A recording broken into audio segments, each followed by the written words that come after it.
Welcome to Happy, Healthy, Whole, and Rich, where faith meets action and transformation is non-negotiable. I'm Tina Brinkley Potts, and I believe now is the time to step boldly into your power, walk in divine wisdom, and claim the life you were meant to live. Each episode, I'll bring you real, unfiltered truth, because this world needs leaders who refuse to shrink. Let's get it. Welcome back to Happy, Healthy, Whole, and Rich. I'm Tina Brinkley Potts. Let's get present. Place your hand over your heart. Feel your feet grounded into the floor. Breathe in and exhale slowly. Say it with me.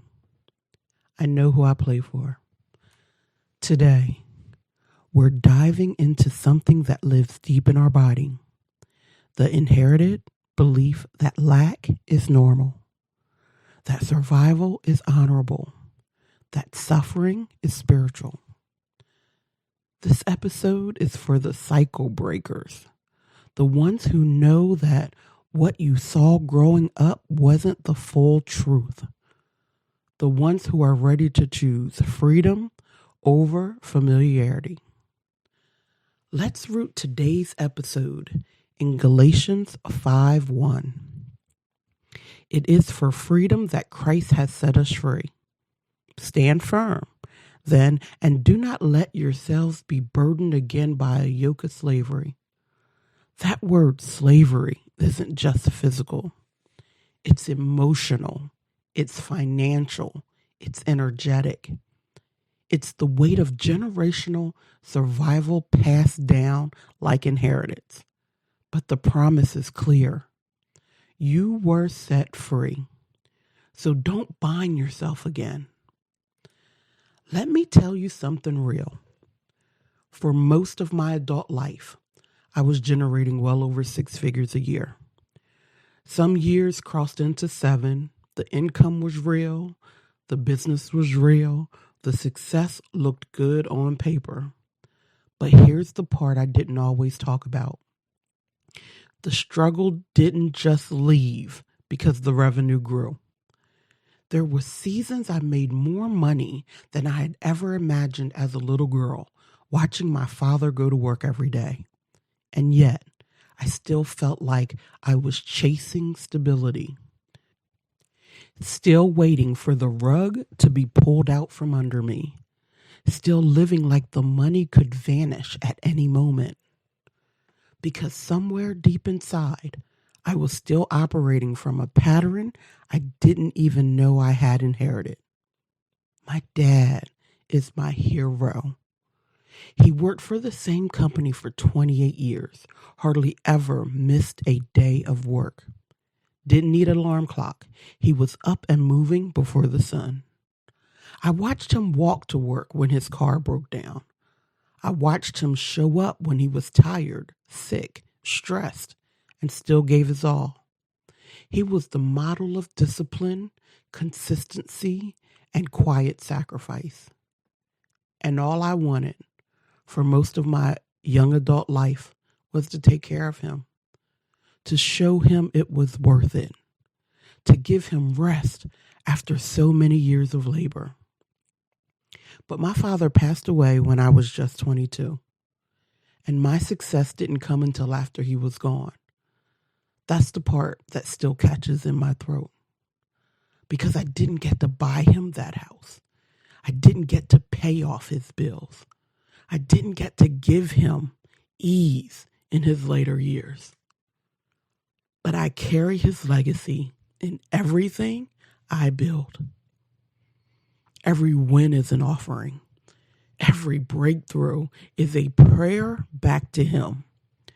Every time I rest, receive, and rise, I do it knowing he made this road possible. And that's why I break the cycle. Not to distance myself from where I came from, but to make sure his sacrifices weren't in vain. Because I know who I play for, and I know who I carry with me.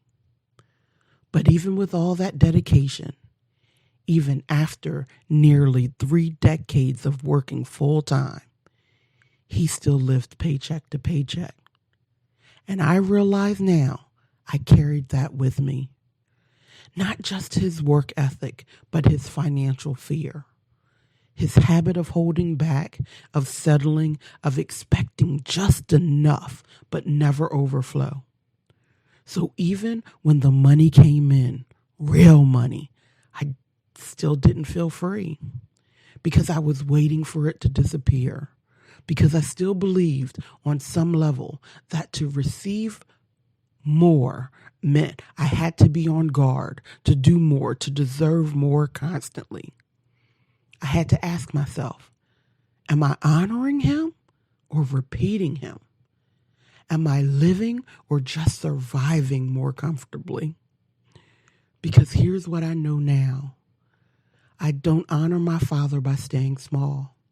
I honor him by breaking the cycle, by receiving what he didn't have access to, by stepping into what his sacrifice made possible. And when I finally chose that truth, when I let go of the guilt, the conditioning, the generational script, that's when things begin to shift. Not just in my money, in my nervous system, in my soul, because I know who I play for. And I know what I'm here to break so the next generation can build something different. And then I remembered something I wrote years ago, back when I had my old WordPress site. I wrote a piece called The Entrepreneur's Creed, and in it, I said something I'll never forget. I generated more money in a year than my father did in his whole life. And when I wrote that, I didn't write it from ego. I wrote it from reverence, because that sentence is both a celebration and a confrontation. It's the dream and the heartbreak in the same breath. He worked every day for nearly 30 years, and I, his daughter, in this lifetime, was able to exceed his total lifetime earnings in 1 year.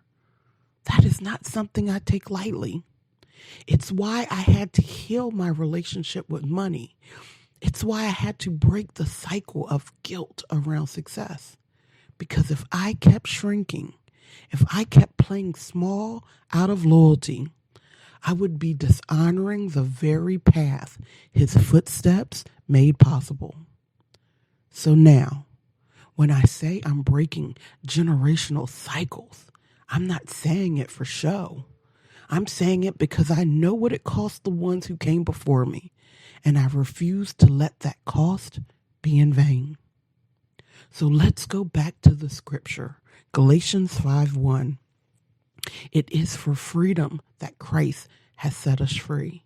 Stand firm then, and do not let yourselves be burdened again by a yoke of slavery. This isn't just about physical bondage. It's about mental slavery, financial slavery, emotional slavery to old cycles that keep us playing small out of guilt. When I wrote the Entrepreneur's Creed, and I realized I had generated more money in 1 year than my father did in his entire lifetime, I wasn't just thinking about the money. I was thinking about legacy, about freedom, about the yoke that my father carried every day without complaint. And Galatians 5:1 hit me differently. He didn't have access to that freedom, but I do. So the question becomes, will I keep carrying a yoke that Christ already broke open for me?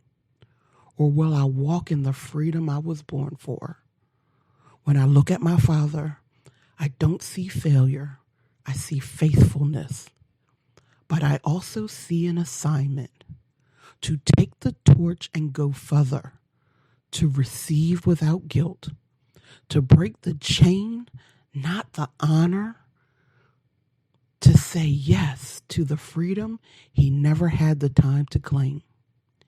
And that's what breaking the cycle really means. Not rejection, not rebellion, but a sacred reclamation, because I know who I play for, and I will not bind myself again to the struggle my lineage prayed I be free from. Neville Goddard teaches, your inner conversations are perpetuating your world. Stop talking of the past and start speaking what you desire. Let that sink in.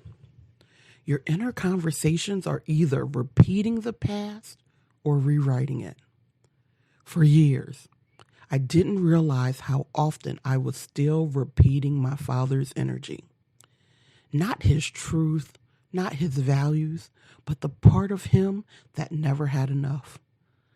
The man who worked for 28 years and still lived paycheck to paycheck.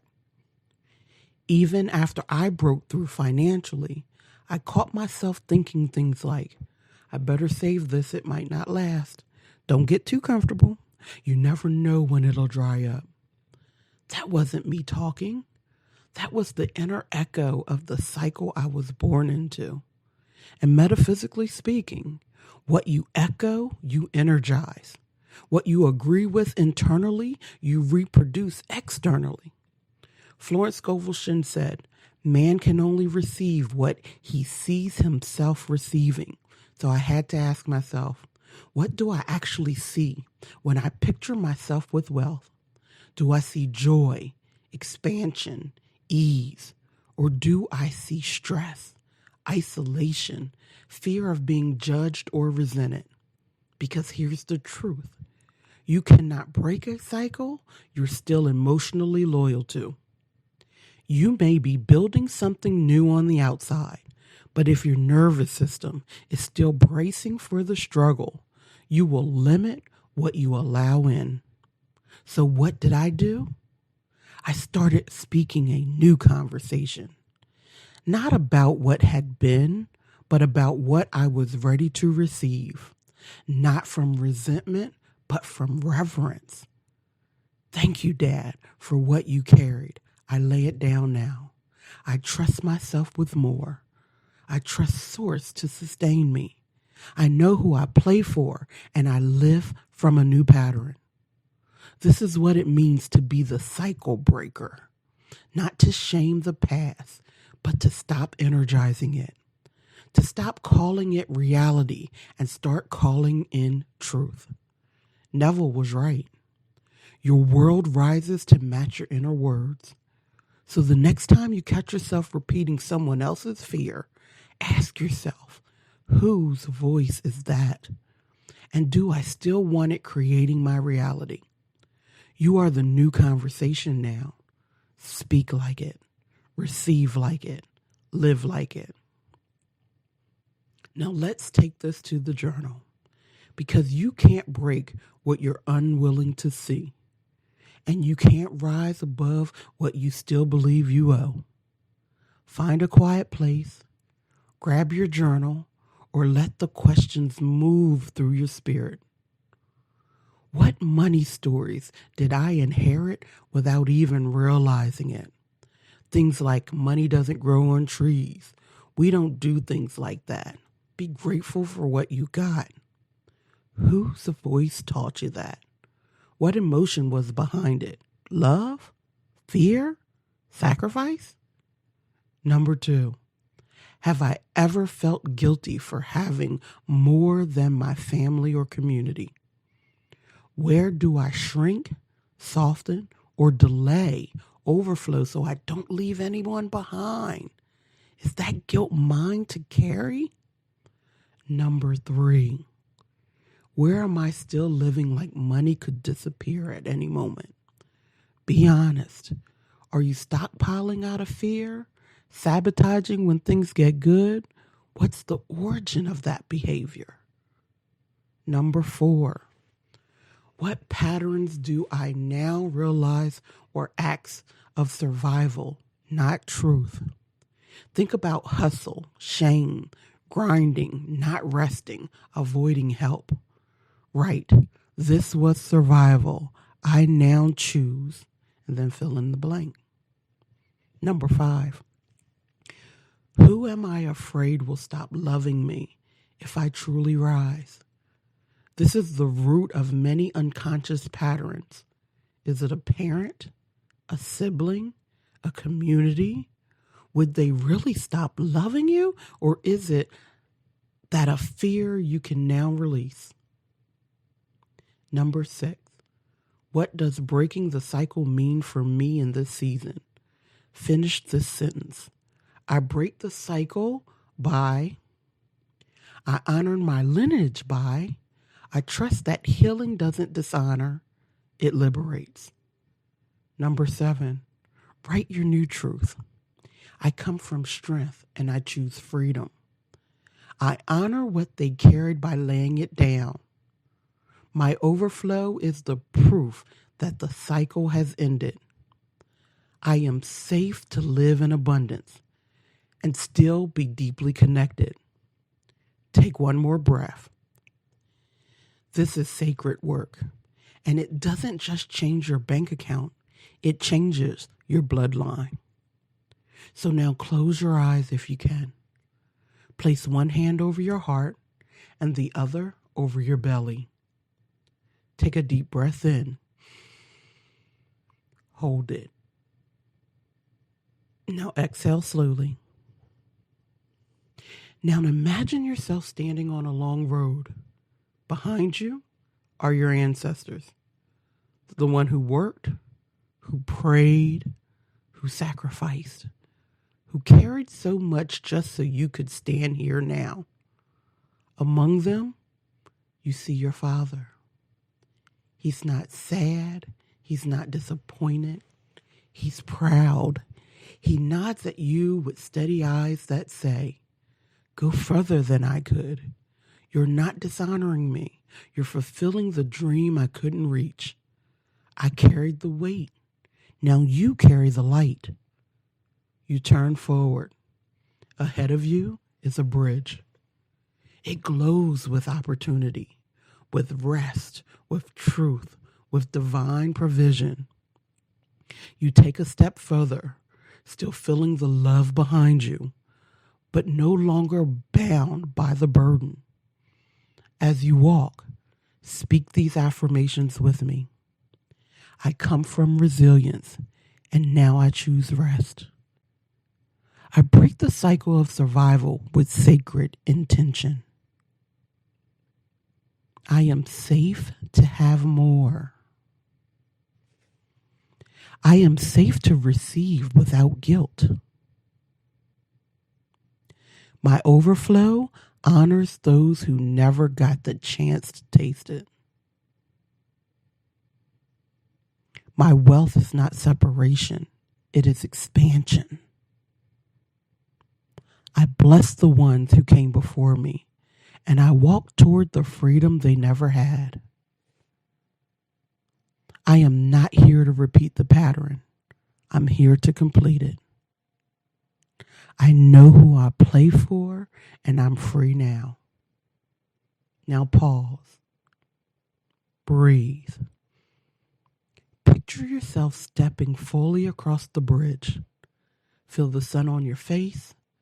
Feel your shoulders drop. Feel your future open. Now turn around. Behind you, your ancestors are smiling. They are not sad. They are cheering. They're saying, that's what we worked for. That's what we prayed for. That's who we dreamed of becoming. And you became it.